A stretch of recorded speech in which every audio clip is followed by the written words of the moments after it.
Hey, everybody. Welcome back to another episode of the Hunt, Lift, Eat podcast.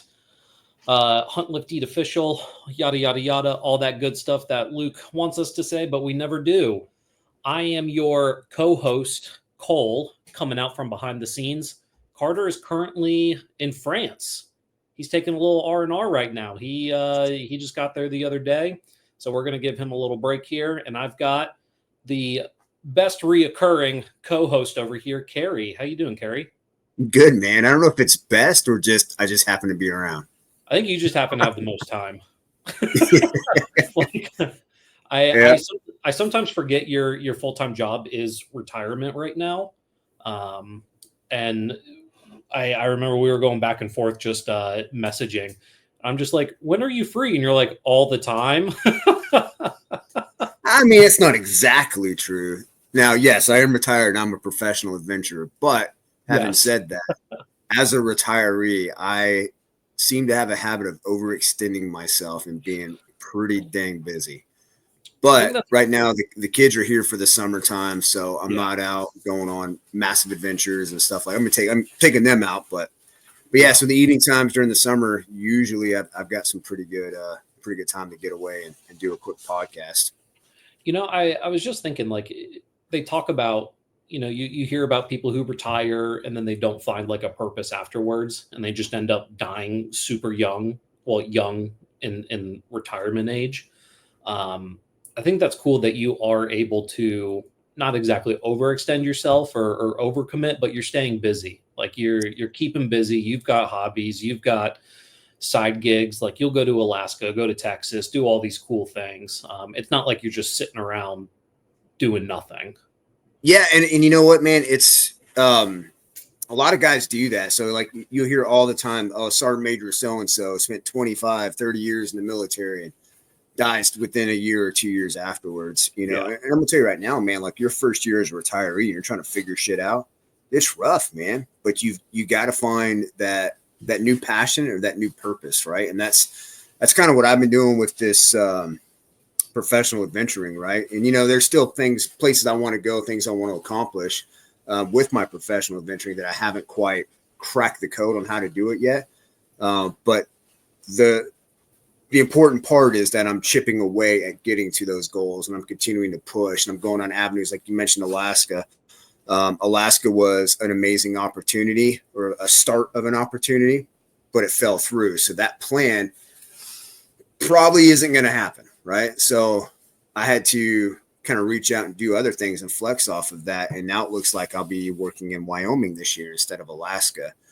But still kind of working towards an ultimate goal to take veterans, specifically special operations veterans, but veterans as a whole, on these epic hunts to kind of do what they did for me, right? Like you guys all heard my story, hunting basically changed my life, saved my life, etc. So I want to do that for other veterans as well. And then, of course, I've got a soft spot for special operations, since I spent the majority of my time in that world. But yeah, man. Yeah. You got to find it. I think that's really cool, talking about how hunting has really helped you and you want to help others, especially those within the military community, finding purpose and whatnot. And I think this is a good segue into today's discussion, which we really want to hone in on logistics, like logistical planning, especially for out-of-state hunts. So like I imagine the military community and the soft community, I can't imagine, I know this for a fact, they're all over the place. You're going to have some people California to Maine, and everywhere in between. And so I think one of the hardest parts is one, drawing that tag, which by now we've all figured out what tag we've drawn. Well, I can't say if that's true or not. I don't know if other states are still waiting to push the results, but like Wyoming, I know Wyoming came out just because I know I pulled a Wyoming tag. So I'm already thinking about the logistics that go into it, because we have a preset of dates and we're looking at these dates and what can we do now logistically. And I'm thinking about this from your perspective too, of like helping others. What do you tell others about the logistics, and how do you plan on these hunts, especially if they're out of state hunts? Yeah. I mean, full disclosure, I have not gone on a ton of out of state hunts, but what I do is for the things that I have done, like when I do travel out of state, like you said, the Texas, Virginia, Alaska or wherever, is I go back to what I did in the military, right? Which is I create an intel preparation of the battlefield, right? And I'm taking everything that I can know about the area, especially at the time of year and everything like that, and then planning accordingly. So I'm looking at historic weather patterns, like for Alaska, for September was when I was going, and historically September is the wettest month. So like you need to be prepared to deal with wet weather. You know what I mean? Things like Yeah. that. So I'm looking at historics. I'm looking at the terrain, and the terrain's going to tell me a lot, right? It's going to tell me is am I going, I don't know, down to Florida to hunt whitetail where it's flat, easy walking, and I'm just going to sit in a tree all day, or am I going to Wyoming where I'm going to be climbing up mountains and trying to stalk on elk or mule deer? Where coming from the East Coast, I need to step up my game and get in better shape, right? Same thing with equipment, right? I'm looking at what equipment I need. So the fitness side of the house, the equipment side of the house, and then I'm looking at what I need for food. And then I'm talking, looking at how am I getting from point A to point B? How am I getting, like right now I'm in Kentucky. How am I getting from Kentucky to Wyoming? Where am I going to stay when I get there? So I'm looking for transportation, lodging, all these things to help me get to where I need to be. And that's prior to even setting foot on the ground to start this hunt. I think those are all good ones, and definitely some of them that I specifically nerd out on a little bit, Mm-hmm. because right now I'm planning. It's not just myself, but I'm working with three other people, so there's four in our party, and right now the earliest thing that I have done is secured our transportation, and that's Yep. just getting a rental car. It's so easy. You just get online and you book your rental car, and there are times, maybe like every week or two, I'll log back into that account and I'll just see if the price has dropped. So like when I initially booked, I think I can't remember exactly how much it was. I think it was like $600 for 7 days. But since I've gone back and looked, the price has dropped. Even if it's 20, $30, like you're saving money. And Oh, so yeah. that's one thing I love to do is I'll pit these other companies against each other and I'll just go with the lowest one. But sometimes you can call them and be like, hey, I see, I've got a reservation with you, but I saw this other company. They're offering it for $50 cheaper. Are you willing to match or give us a better deal? And 99% of the time they'll do one or the other. And so like when you're talking, especially pricing, we're all balling on a budget, especially out of state hunts. We've already paid them enough for the tag. I want to make everything else as cheap as possible. So I'll pit these rental car companies against each other. I won't say which ones, but I'll just call them and be like, "Hey, can you give me a better deal? Better deal, And for you, like you could throw in military discount, or if people have like certain credit cards, you get certain status with certain companies, and you can call them and just be like, "This is too expensive. Can you work with me?" And that's one of the ways I. That's like one of the first things I do when we draw this tag. I'm Yeah. just like, I'm going to get this rental car for as cheap as possible. And it's not like a Kia Soul, like Carter and our other friend Spencer. They took a trip out west and they got a rental car and they got a Kia Soul.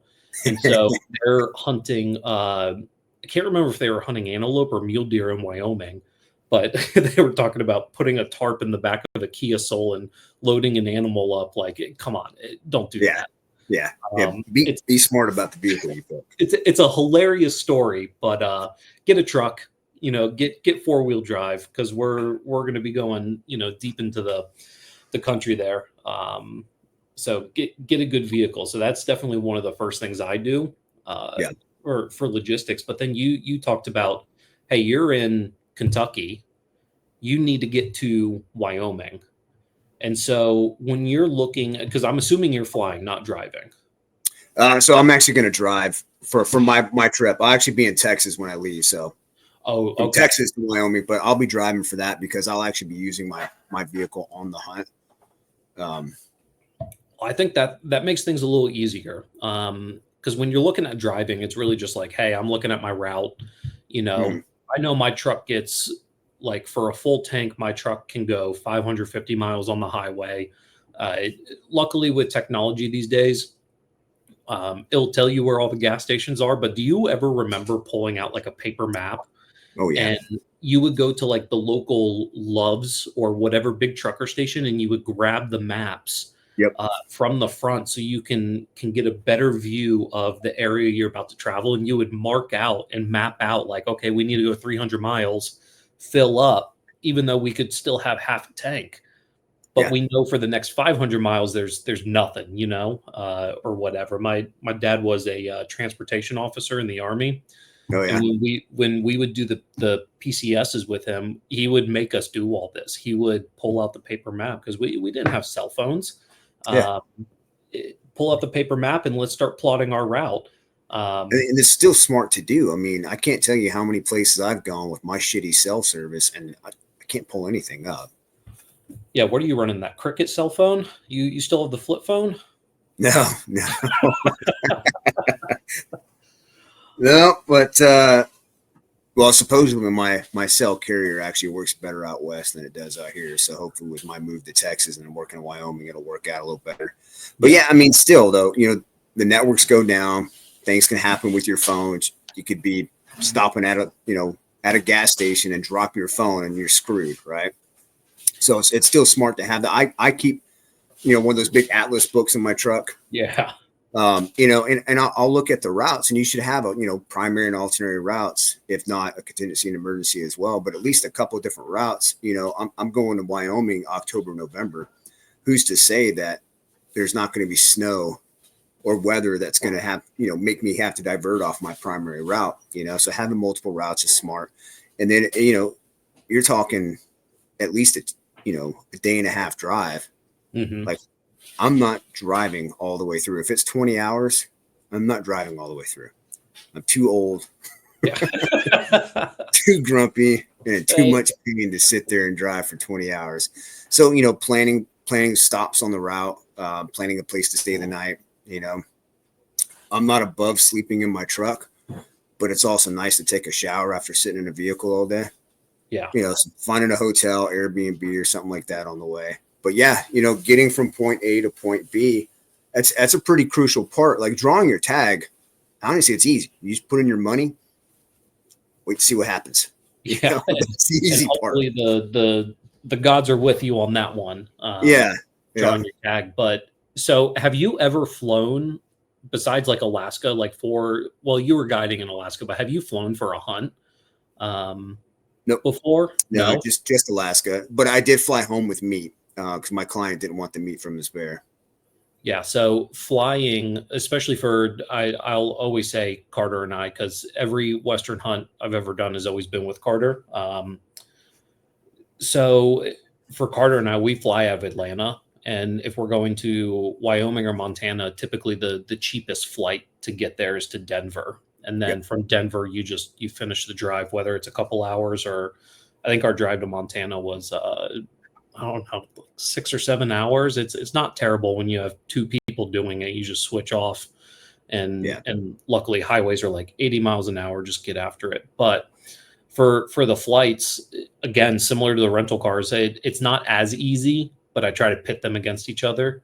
Sometimes I'll yeah. call that message them and be like, "Hey, uh, the biggest carrier or yeah, flight carrier out of Atlanta is Delta, so there's a zillion flights for Delta, going out to Denver, but every now and then you'll get a Southwest one. And they're typically, lower cost. You get two free bags. And I don't know if they still do it with military, but I think military used to do like unlimited bags. If you have Yeah, I think so. I don't know if you Once have you're to have retired, a all those benefits go away. yeah, I couldn't remember if they still do it for whether you had to be active duty and on orders, or if you can just walk up to the counter and be like, "Hey, I'm military. Here's my ID. I've got 10 bags." I still don't. I've never done it, so I don't know that one. But Yeah, if you're prior service or active duty, I would definitely look into it. Um, but looking at flights, like some of the things we have to take in consideration is like when you're looking at a carrier like Delta or Southwest. Those are the two we typically fly. Southwest, those two free bags at 50 pounds, That's that's pretty huge. good. Yeah. That's huge. That's way huge. We could care less about the TV and the seat or whatever, because usually we just take a nap on the flight there because we're usually catching an early morning flight. And like two free bags, 50 pound, that's 100 pounds of gear that you could be bringing out there. And oh, by the way, like your rifle case with if you got a beefier rifle case and it's got that nice cushion, you got the locks on it, everything, that could be that's one of your checked bags right there. And if you put two rifles in it, that's your full 50 pounds. Like you can't put anything else in there. So that's one of your checked bags. So And what I did was I actually put I put knives, I put like optics, yeah, put all kinds of stuff in my rifle case. It's a padded case, hard case. My rifle only takes up so much room. Why not fill it with other stuff? You can get like you said, up to 50 pounds, and that'll save you so much room from your other yeah. packs. And this group that I'm working with, one of them is Bobby McReady, and he sent me a picture of his rifle case, and I never even thought about this. I don't know why. I just like it. I thought it was the smartest thing ever. But just like you said, he puts his binos in there, Yep. like binos, and he has his stand-up blade knife in there, and he's got a couple other knives in there. Just like I never even thought about that. Like every pound counts, Yep. especially when Yep. you're flying, because it's not only about the pounds and how much stuff you're carrying out there, it's also coming back. So Yep. let's say you do kill an animal, like if we get a mule deer, okay, we've got to pack it up and get it home somehow, and let's try to figure out what is the best way logistically to do that and still be cost effective. So for Delta, your first bag, I can't remember, it's like $35, your second bag's $45, but do you know how much they charge for a third bag under a single person? I think it's the same as about 45, 50 bucks, I think or a it's a hundred lot. dollars. I think it's 100 plus. I remember one time Carter and I I were don't flying. remember it being too terrible. I remember when they told me the price, because I flew with 4 bags from Alaska because of all the meat and everything, and then Yeah. I got tipped some gear as well, so I had to bring home more bags. But I remember not feeling like, I mean, obviously you're getting kind of screwed because you have to pay for shit that you shouldn't have to pay for when you're standing Yeah. next to like a 400-pound chunker, and you're like, you pay for my 50 pounds, cool. Yeah, no, Um, I get it, but but yeah, it's just one of those things you need to be thinking about. I think at the time too, Carter and I were just super poor, and we were like, oh, like an extra 100 or $150, like that sucks, and yeah, it was unexpected. We didn't think about it, but that's one thing to keep in mind when you're booking flights. It's like, okay, do you really care whether you have a TV in your seat, or can you go with a lower cost carrier, yeah, like your Southwest, and say, hey, I've got two carry-on bags, which we maximize. Like we take huge backpacks, we take duffels that'll still be within regulation, and we try to put as much stuff as we can for our carry-on. And if you can consolidate into these, like I think I have a 90-liter bag, like a REI soft side bag, and if we can consolidate gear into one bag or just shift it around so that we're checking less bags, more carry yep, on and whatnot. Because we're also thinking about that trip home. Okay, we have to get a cooler. We got to tape it up. That's going to be one of our checked bags. That's got to stay 50 pounds. Pick the lightest, cheapest cooler because you're only going to use it for that 6 hours that you're flying, and just make sure it doesn't leak. So like looking into all of this stuff, like it really nerds me out. So like flights, rental cars, and another thing I feel like I should say is flying with guns, or if you're flying with your bow, there are specific regulations. You need to go up on the TSA website. I can't remember the last time I went up on there, but soon enough, I'm gonna just poke my head and look at the website and see if anything changed. Like there could be a new rule about, okay, one of the biggest things that Luke Cox tells me is hey, don't buy the TSA locks to go on your gun, like when you lock it up, because it's actually not required to have those TSA locks or pre-approved locks, whatever, with the keys and whatnot. But it's like stuff like that could change. So it's like, I just want to hop up on the website and say, Yeah. okay, at least I reviewed it and I know what I'm doing. But just so people can follow, when you're flying with your gun or your rifle, you have to have it in a locked case. And for me, like right now, I'm trying to look around, see if I can grab it real quick. But like, I just purchased one of those Pelican cases. I splurged for my first hard case, and just knowing that I want to buy one and I want to be done with it. But it's got the foam inserts, it's the hard Yeah. case. But I purchased these locks right here. It's just your little 3-digit combination, and it just locks in there. And so just boom, done. And so now I can say like, hey, my rifle case is secured. But when you're flying with your rifle, you have to, separate bolt from the rifle. Well, I don't think you have to. I think that's something we choose to do just for safety. Well, so the reason that people remove their bolt is your bolt could actually get smacked. If it's sitting in there on the gun, your bolt could actually get smashed, bent, or even completely broken. So that's why guys take their bolt out. Gotcha. Okay, so not required, but we definitely recommend taking the bolt out. And ammo and rifle have to be separate. So, put your ammo somewhere else. Don't walk onto the plane with 100 rounds. That probably wouldn't go over well. And then, and then the check-in process is actually, if you've never done it, it can be a little daunting, and every airport is a little different as far as like where you have to go within the airport. But when you're going to check in and you're checking your bags, you just go to the front desk, check in, and say, hey, I'm flying with a weapon. You have to fill out specific paperwork talking about your flight number. They'll just check your ID to make sure, hey, you are who you are. And you sign some paperwork, I think it's one sheet back to the person helping you check in. And then you put a piece of paper inside your rifle case, close it up, lock it up. And then from there, you have to have somebody from the airport staff take your rifle or just be with you and walk you over to it's like an oversized luggage screening. And from there, they'll scan your luggage and either say, hey, you're good to go, or we need to take a look inside because something might not be right. And then that's it. It's not a super complex process. But if you're doing it for the first time, the idea of bringing a rifle or a bow or anything, inside an airport, you're just kind of like, I'm not supposed to be doing this. Like, it's uncomfortable, and everybody stares at you too. Like, they're all just looking like, oh my God, they're bringing this rifle with them, and people stare at you. Like, it's going to happen. And it just makes things a little more uneasy. But I'm telling you, like, process is so easy. Just go on the TSA website, or if you know somebody who's done it, they've got the experience. Just talk with them, and don't be too worried. Yeah, and then know on the other side, it's not going to come out in the carousel. You're going to have to go get it from like the Delta office. Or whatever. That's actually a really good point. So when you do check your rifle or bow, it's not going to come out on the carousel with your checked bags. The bow has for me before.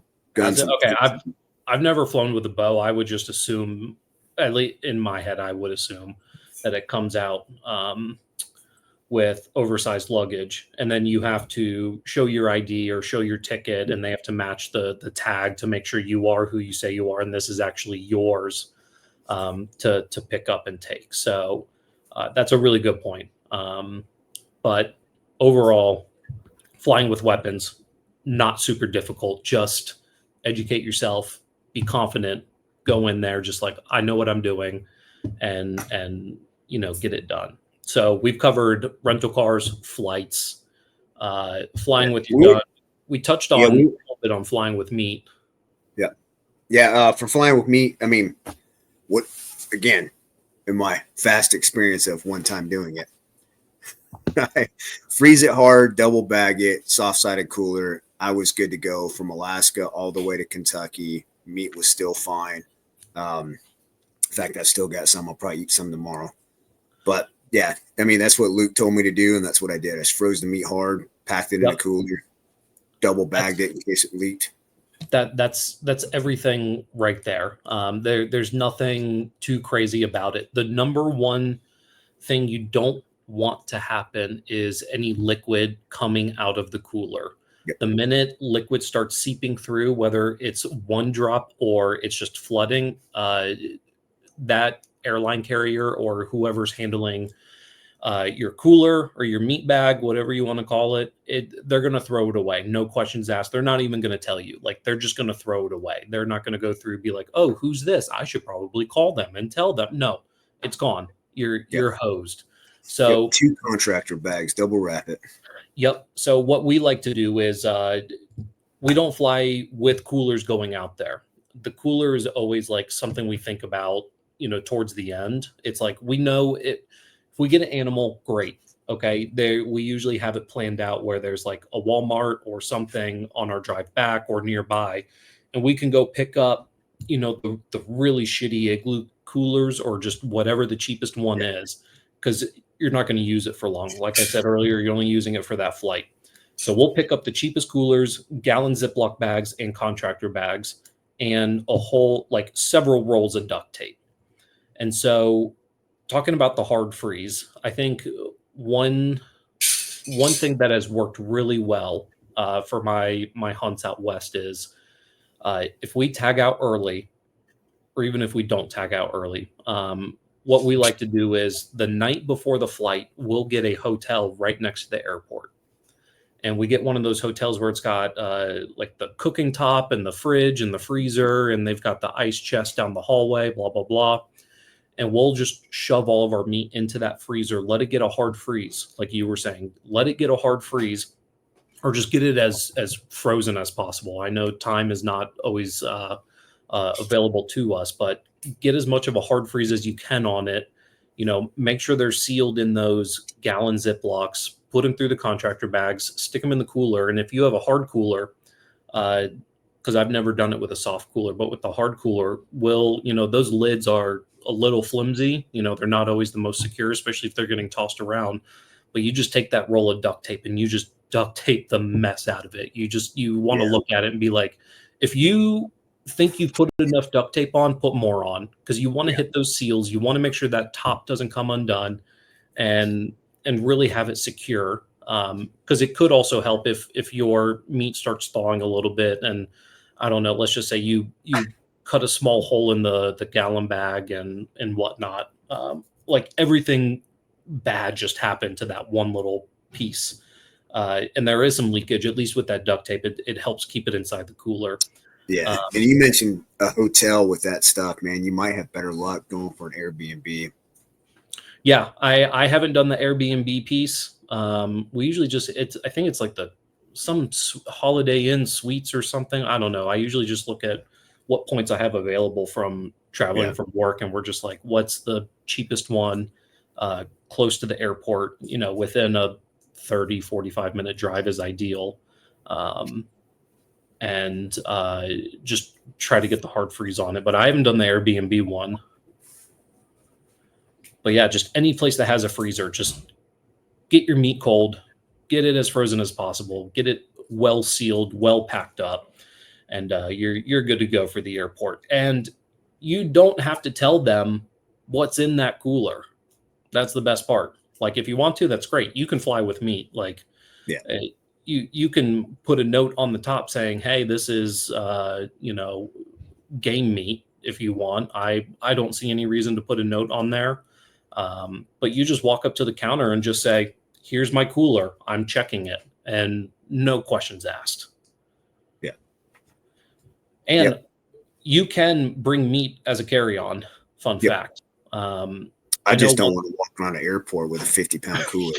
Yeah. We had to get a soft cooler one time, and it wasn't big. It was maybe like 15-20 pounds worth. It's just like we had our cooler so stacked, like we could not fit another piece in there. We just had to get a soft cooler and carry it around. And I'm like, again, this feels like something I shouldn't be doing. It's like walking around an airport with game meat, and I'm just like, this is awkward. But nobody else knows. Like, cooler is a cooler. Who cares?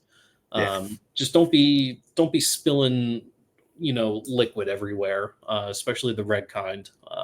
People might get a little freaked out about that. Yeah, we nerded out quite a bit on the most boring part of an out-of-state hunt. I think it's one of the coolest parts because Yeah. it's just it's just that knowledge that I feel like a lot of people don't have. Well, it's important, super important.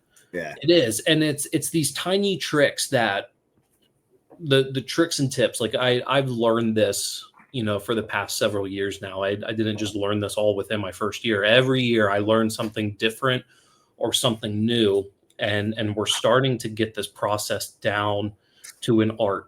Um, Even like with the rental car, one thing people don't think about is, and just think about this logistically, when you return your rental car, you don't want to have a truck bed full of blood and guts. Like that's probably a no-no. And if you've been driving through the Wyoming soup, when it rains a little bit, turns into the muckiest shit ever. Um, we had just thick, caked mud underneath the truck, all inside the truck.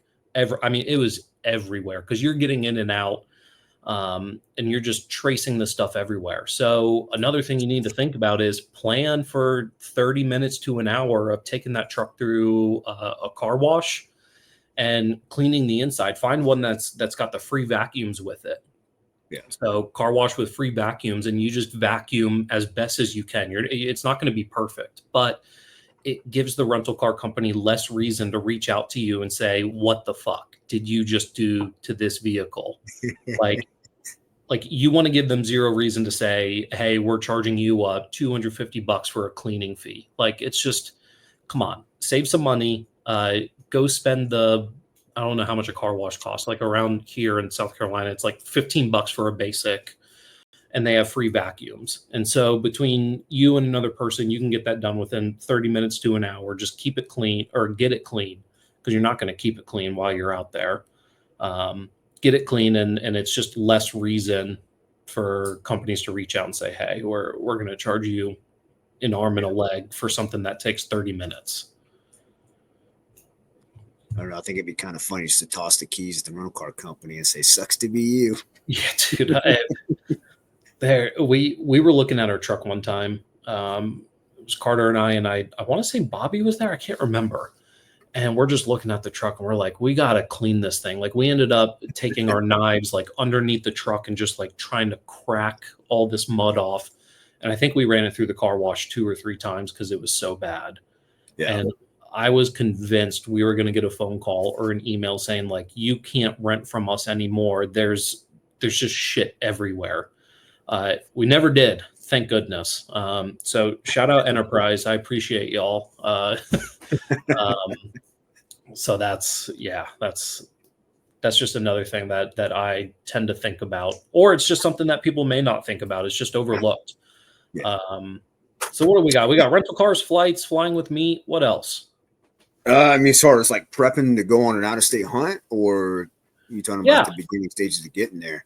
Because like that's all the part. Like, yep, how am I getting there? Real quick, good. I'm gonna take a plane. I'm gonna take a car. I'm gonna drive, whatever. I never sat down and thought about it as much as you just explained. We've thought about this a lot, and like I said, we're just learning throughout the years and figuring out what works best. Yeah.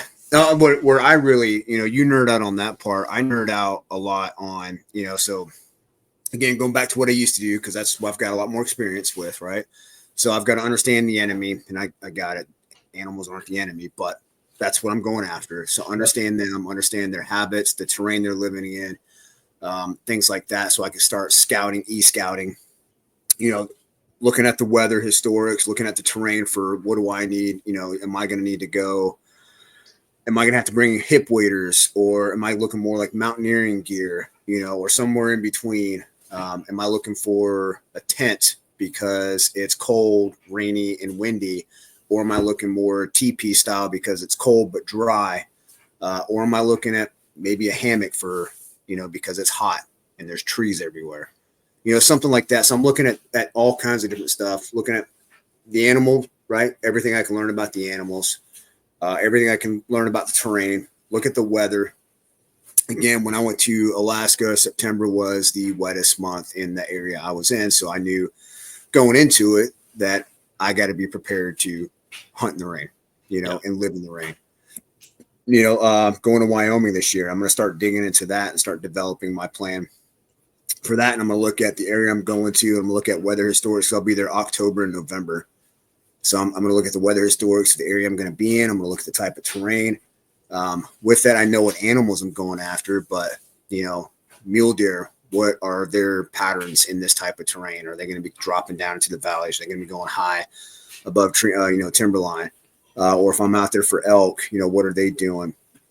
Looking at water sources, things like that. So you're talking about logistics. I'm also looking at what can I get off the land. So I'm looking at, are there streams? Are there lakes, ponds, something like that coming off of this? Am I going to have to melt snow? Or am I going somewhere that's pretty damn dry? I'm going to have to pack in a lot of water. Same thing with food. What do I need to sustain myself in that type of terrain? So, I'm going somewhere where there's a lot of elevation that, gain and loss, rough terrain. I'm going to need more calories, and it's going to take me to walk in southern Florida through sand and pine trees, just to get into a stand. How long am I going to be out there? Again, going back to Alaska, like you're relying off of a tiny little plane, right? Mm-hmm. That's your whole lifeline back to the real world is this tiny little plane, but then the weather, may shit out on you. And so you got to be prepared to stay longer than your hunt's supposed to be. So I'm looking at all of those things, and that's where I get really, really nerdy about. Like I can go into like super depth, kind of like you went with the rental car. Hey, rental cars are serious business. Okay. It is. But, and that's, I need to start hunting with you, man. Like you figure out like the nerd logistics stuff, like transportation and lodging. And I'll be like, all right, bro, you got the right boots. I mean, just as important, understanding the terrain, and I love how you talk about weather, because I've already started looking up the weather patterns for our specific area. And it's something I've never really dived into, but each year we do an AAR, an after action report, and we talk about, and Carter got me onto this, and I think it was Luke who got Carter onto it, but it's okay. Of all the gear that I brought, what did I not use? Because if I'm not using it, we're not taking it back. And this is just assuming you're hunting same area, right, same time of year and whatnot. But it's always good to just kind of like, okay, I've done Wyoming before. I've done this area before. Let's look at the weather patterns. Let's build off of the experience that we have previously and say, okay, maybe I don't need my puffy pants because it didn't get all that cold and I had a thicker pair of pants that I could wear. Stuff like that. Because again, you don't want to bring something you're not going to use. But then there's also that part of me. I'm just like, well, what if a freak snowstorm comes through and I don't have my puffy pants? So I definitely get stuck in between, like, what do I bring? Yeah, what do I bring? There's a really fun, my dog is being super needy right now. But there's a super fine line between that, right? Because you've got to, the what ifs can weigh a ton. Yeah. Right. Like again, my last trip to Alaska, I brought so much shit because when I'm looking at the weather of September in Alaska, it was like it could be high 70s, it could be high 20s. Yeah. It could be super wet, it could be super dry.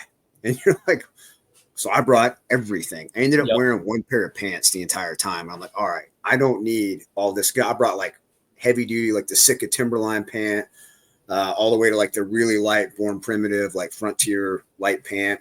And then I was like, man, I need a midweight pant. And that's all I'm rolling with, stuff like that. But like when it comes to puffy gear, right? To me, that kind of goes along with like survival type stuff, right? Like I may not have needed my survival kit the last time I was in this area, or I may not have needed my med kit the last time I was in this area. Doesn't mean I'm not going to bring those again.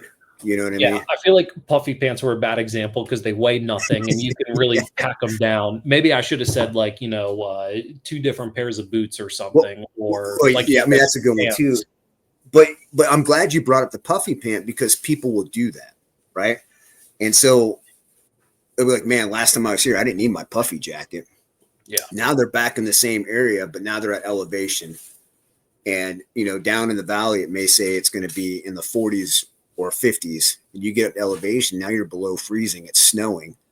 And you're like, I left my puffy jacket because it took up too much room.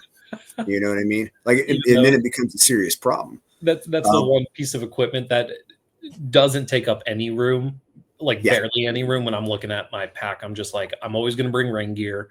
And even if I have the slightest inkling it might get chilly while I'm glassing, or, if we need to set up camp somewhere else, it's like, I'm going to pack those. Those don't take up too much room. Yeah. Now with rain gear, do you bring rain pants? Always bring tops and bottoms. Yeah. That's one thing that has been drilled into me.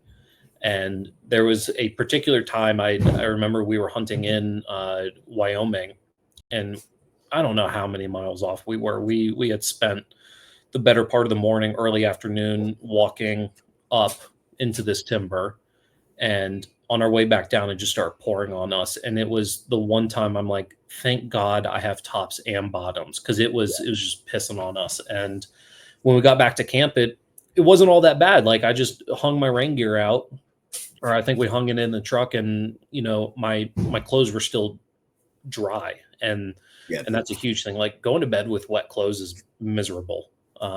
It's 0 out of 10. Don't recommend.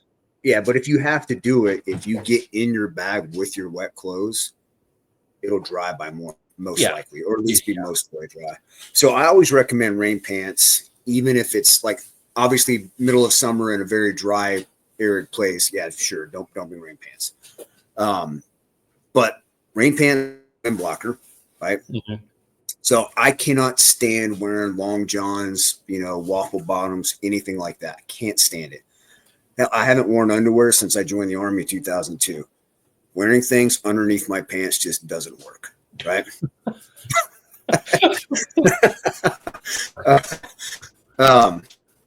But those rain pants, man, like if I'm sitting there and I'm glassing and I'm sitting still, whether it's wet or not, I can throw the rain pants on. It helps cut that wind, right? It helps keep me a little warmer. It's just like a lot of people bring a rain top as the windbreaker, which I don't think it works quite as well as a dedicated windbreaker, but still it works, right? But it works that way with your pants too. And if you do, to say you are hiking through and you're going this brush that's got some dew on it and all that, and your pants get a little wet, I've actually put my rain pants over wet pants, not while it's raining, when it's not raining, to help cut the wind, so that way, the wind wasn't coming through wet pants, immediately making me cold. It's actually helped dry out. My bike has actually dried out my pants from inside the rain pants. Mm-hmm. So I'll always recommend bring those. I've never worn puffy pants, but while I was sitting on a glassing knob, every time we stopped or whatever we were doing, the guy I was working for would break out a pair of puffy pants and put them on, and he was always a lot warmer than I was. So as soon as we got out of the field, I ordered a pair of puffy pants, and they will be coming with me this year. Yeah, I used puffy pants for the first time a couple of years ago, and exactly, you get to wherever you're glassing, and that's like the first thing you do. Drop your pack, get your rifle set up, throw on your puffy pants. Even in the moment, you're just like, oh, I'm warm, like I don't need them. Like, you're gonna get cold pretty fast. Yeah. Throw them on. It's life changing. Yeah, absolutely. And you talked about bringing 2 pairs of boots, and maybe we're going to do that next time. Dude, look into vapor barrier socks, or some sort of Gore-Tex outer sock. Because I learned that lesson too, because having 2 pairs of boots the last time I went to Alaska, or when I went to Alaska, would have been pretty nice. I ended up falling in water. It took over 3 days for my boot to dry out enough to put them back on and not have wet feet. But if you have these little vapor barrier socks, man, they weigh absolutely nothing. Compact down to like less than the size of my fist. Stick it in your pack. Like, if you do end up crossing water and you get water inside your boots, and no Gore-Tex boot is going to dry out quickly. Right? Yep. Most likely, it's not going to dry out while you're in the field. So you do go through that water. Your boots are wet. You get to the other side. You change your sock out. Put that vapor barrier sock over whatever wool sock you're wearing, stick it back in the boot, and you can keep trucking. Instead of bringing 2 boots in your trip, that right there will save you weight and a lot of pain. That's good to know. You'll have to send me that link to Yeah, those socks. I don't know if this really falls under logistics or not, but socks are huge. yeah. I don't even care if this is on You, topic you, or you not. let me start talking. We just went all over the place. Sorry, Carter. You let the 2 worst people get back on this thing together. Yeah. Socks are always huge for me because I usually just run Darn Toughs. You Yep. know, they're just tried and true. But the more I've gone out west, you know, coming from the East Coast, it's just a whole different type of hunt. And I've been looking for a different type of sock. And if it can save me weight, time, and misery, like I'm all ears. Yeah. Well, so I mean, I'll do a little quick plug for myself. If you are following me on Instagram, I did drop some ruck tips. I've got 4 videos up. Yep. One of them is specifically about footwear and socks and different types of shoes. It's also on the Facebook group that we have. I don't know what the hell it's called, Hunt Lift Eat Forum or something, whatever it is on our Facebook. All videos are on there, but you can definitely take a look at those. Yeah, Darn Tough are good socks, man. I've worn them in the past. I don't wear them anymore because I found alpaca wool socks, and those kick the shit out of merino wool socks. As far as, temperature regulation and all that stuff, like when it's hot and I'm hiking out here and I'm doing my, 5, 6, whatever miles here in the Kentucky humidity and heat, I wear the same exact socks, thick alpaca wool socks that I do in the wintertime. And of course my feet are going to sweat, but they're not ridiculously hot. Same thing in the wintertime. My feet don't get, now I may have Raynaud's or Raynaud's, whatever the hell it's called, where your feet and hands get super cold and painful. Mm-hmm. But those keep my feet way warmer than any merino wool sock that's out there. And I've tried the Darn Toughs. I've tried Smart Wool, several other ones. I've got Kafaru's merino wool socks, and they're all nice, great socks. But they don't hold a candle to alpaca wool, man. I remember seeing your alpaca socks, and I can't remember, was it Evan or Perry? They borrowed a pair. Evan borrowed a pair one morning, and he was like, I'm not giving these back. Because I can't remember if he was in a blind or a saddle. But still, it was cold, that was a cold weekend, man. Yeah, up there in the Appalachia. It wasn't the warmest, that's for sure. Yeah. So we're rolling up here close to an hour. If you had to think of just like one more tip or one more thing about logistics, travel, what have you, what would you throw out as your last thought? Really understand the operational environment, understand where you were going, and backwards plan off of that. Understand where you're going, what you're trying to accomplish, backwards plan off of that, right? Because you need to look at proper gear, proper fitness, animal habits, behaviors, all that stuff is massively critical to be able to put together to not only successfully harvest the animal you're looking for, but to be able to come back in one piece, ready to go again, because that's the whole thing. We don't do this for one time and done. It's just so we can say we did it. This is something we want to do over and over. No, I think that's great. And backwards planning is typically my approach, because I think about, okay, these are our dates, let's start planning from there. Yeah. When you're going to fly out, when you're going to fly in, and then just build everything off of that.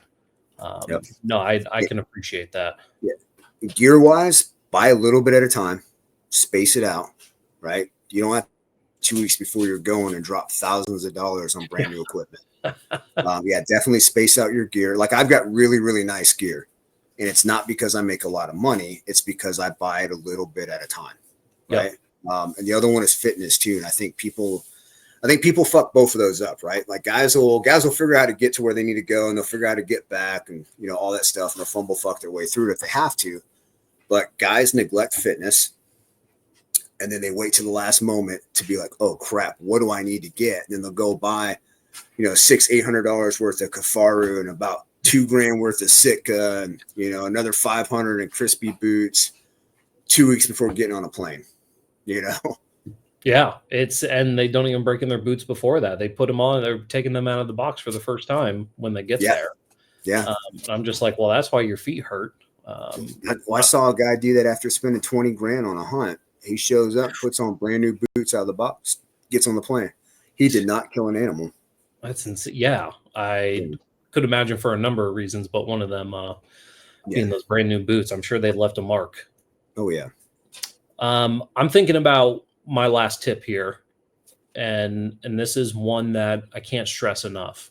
Um, if you're going out of state, for me, like I live in South Carolina. I'm flying out of Atlanta, flying into Denver, and hunting Wyoming.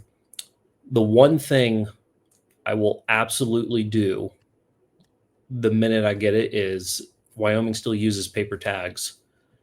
And that paper tag, when I'm traveling, will not leave my sight. Like I'm not going to put it in my checked bag. I'm not going to throw it in my rifle case. It's going with me in my backpack. I put it in the same place every single time I travel. I have a moleskin notebook because usually I'm working while I'm traveling too, and that stays in my backpack. And it's got one of those little pockets in there, and I just stick it in there, and I know where it's at. But if you put it in your checked bag and they lose your bags, or it's delayed for some reason, or they forgot it in Atlanta or wherever, if you don't have your tag, you don't have a hunt.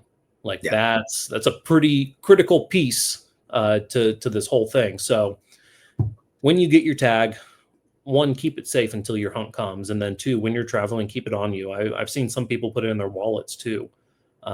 Just keep it somewhere that you're not going to lose it, but keep it on your person at all times. It's huge. You don't have a hunt without it, and you already spent all this time and money. I can't imagine spending 20 grand on a hunt and 3,000 in gear, and then getting there and be like, oh, I forgot my tag at home.